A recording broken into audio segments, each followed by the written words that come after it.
ऐसी मजेदार वीडियो देखने के लिए हमारे चैनल को सब्सक्राइब करें। गवार जिठानी मॉडर्न देवरानी। अर्पिता की शादी राकेश से तय होती है, जो एक सरकारी नौकरी करता था। अरे चाची, अर्पिता इतनी सुंदर, पढ़ी लिखी और मॉडर्न लड़की है, फिर कहाँ आप इसकी शादी ऐसे घर में कर रही हैं? अरे लड़का सरकारी नौकरी करता है, इंजीनियर है, खूब कमाता है, खूब मेहनत की है लड़के ने इस नौकरी के लिए। अर्पिता भी राकेश को पसंद नहीं करती थी, लेकिन पिता ने हाँ कर दिया तो शादी के लिए मन मार कर तैयारी कर रही थी। हाँ माँ, चाची ठीक ही तो कह रही हैं। पता है मेरी सहेलियों के पति कितने मॉडर्न हैं। अरे देख बेटा, तू मॉडर्न है ना, वो पढ़ने लिखने वाला गांव का होनहार लड़का है, तू जैसा रखेगी रहेगा। अब तक कोई उसकी केयर करने वाला नहीं था, है तो सिर्फ एक भाई भाभी, और माँ पिता तो गांव में ही रहते हैं। अर्पिता का मुंह बन जाता है। वो पिता के फोन से राकेश का नंबर लेकर उसे मिलने के लिए बुलाती है। आज तो मैं उसे साफ साफ मना कर दूंगी, मुझे नहीं करनी शादी। शक्ल देखी है ना, कपड़े पहनने का तरीका है ना बोलने का। अर्पिता राकेश से मिलने जाती है। अब क्या हो गया, आपने मुझे अर्जेंट मिलने को बुलाया, सब ठीक तो है ना?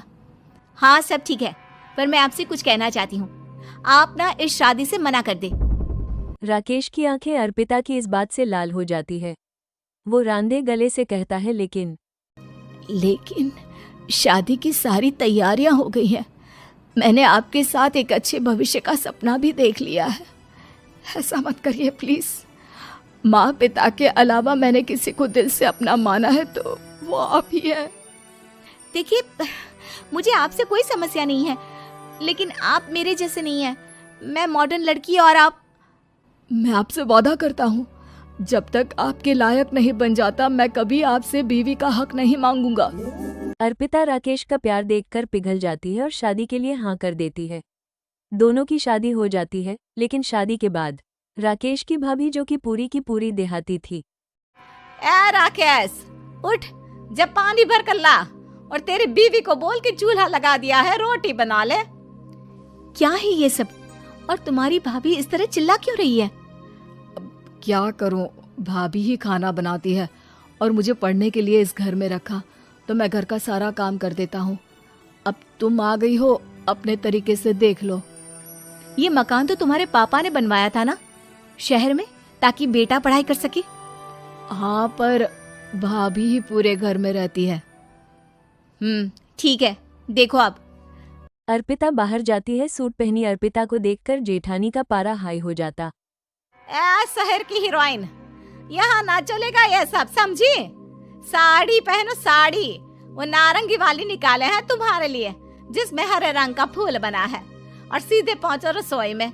मेरे आगे नहीं चलेगा ये सूट बूट का नाटक, समझी?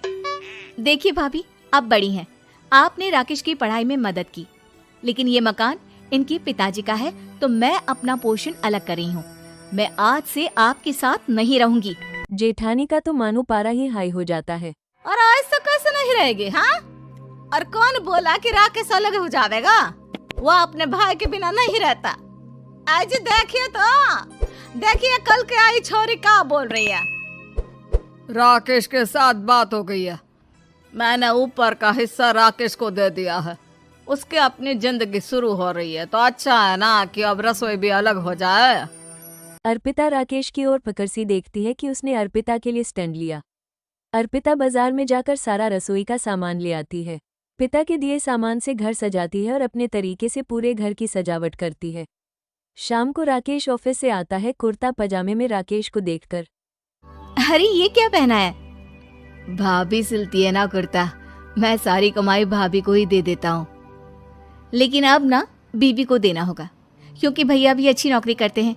भाभी अपने पति का पैसा संभाले और मैं अपने पति का पैसा संभालूंगी। तभी भाभी आ जाती है। अरे देखो, बहुत हो गया। हाँ, अलग रहने तक तो ठीक था, लेकिन पैसा हम एक फूटी कौड़ी नहीं देंगे। बचपन से तुम्हारे पति को हमने पाला है, उसका हिसाब दो। अच्छा, हिसाब चाहिए? कितना पढ़ी हैं आप जो आपको हिसाब चाहिए? बड़े भाई हैं उनकी, जिन्होंने उन्हें पढ़ाया लिखाया, वो हिसाब मांगेंगे तो जरूर दे दूंगी भाभी। अरे देख, हाँ, अगर तूने पढ़ाई की है तो मैं भी अंगूठा छापना हूँ, अरे 5 की रात तक पूरी पढ़ाई की है, समझे। वैसे भी कल इन लोगों के माँ बाबूजी आ रहे हैं गांव से, वही लोग ठिकाने लगाएंगे तुझे। अगले दिन सास ससुर आते हैं। अच्छा किया जो ऊपर के हिस्से में राकेश की गृहस्थी लगा दी। अब दोनों बेटे अपना अपना देख ले। छोटी बहू कहाँ है? अरे बहुत ही चालाक है माँ जी, ऐसी जबान चलाती है जैसे दर्जी कैंची चलाता है। वैसे बहू तुम भी कम नहीं थी। और सुनाओ। तभी छोटी बहू सास ससुर के पैर छूकर उनको चाय और नाश्ता देती है। माँ जी आप थक गई होंगी, मैं खाना लगा देती हूँ, ऊपर आ जाइए चाय पीकर। अरे बस बस यही रहेंगे वो, क्योंकि बड़ी बहू मैं हूँ। हमेशा से इनके माँ बाबूजी मेरे पास ही आए हैं। चलिए माँ जी आप ना किचन में खाना बनाइए, मैं जरा बाजार होकर आती हूँ और फिर साथ में खाना खाते हैं। जेठानी बाजार निकल जाती है और सास ससुर बेचारे घर पर अकेले फिर दोपहर को। माँ जी मैंने आप सभी के लिए खाना बनाया है। माना मैं छोटी हूँ लेकिन अच्छा लगेगा अगर आप लोग मेरे साथ रहें। वैसे भी यहाँ है कौन बेटा, चलो ऊपर राकेश के पास ही चलते हैं। सास ससुर दोपहर का खाना खाकर वही आराम करने लग जाते हैं। तब वहाँ जेठानी आ जाती है। अरे वाह, ये तो वही बात हुई ना, कल की आई को पूरा परिवार और हम अकेले के अकेले। भाभी देखिए परिवार में प्यार से रहा जाता है, ना कि चालाकी से। अम्मा खाना कैसे बनाती, पहले ही गांव से थक कर आई हैं। हाय रे दया, तो मैं का बाजार से ऐस करके आ रही हूँ। अरे भूख के मारे मेरा सर दर्द हो रहा है, पर यहाँ मेरी फिक्र कौन करेगा। अरे तो किचन में खाना है, लगा देती हूँ मैं भाभी। बड़ी बैठकर खाना खाती है जब शाम को राकेश घर आता है। अरे राकेश, तू तो पूरा हीरो लग रहा है इन कपड़ों में। ऐसे कपड़े पहले क्यों नहीं पहनता था? राकेश बीवी की तरफ देखता है और फिर कहता है, माँ पहले पहनाने वाली नहीं थी ना। हाँ हाँ, और हम जो हाथ से सिल कर कुर्ता पहनाते थे उसका का?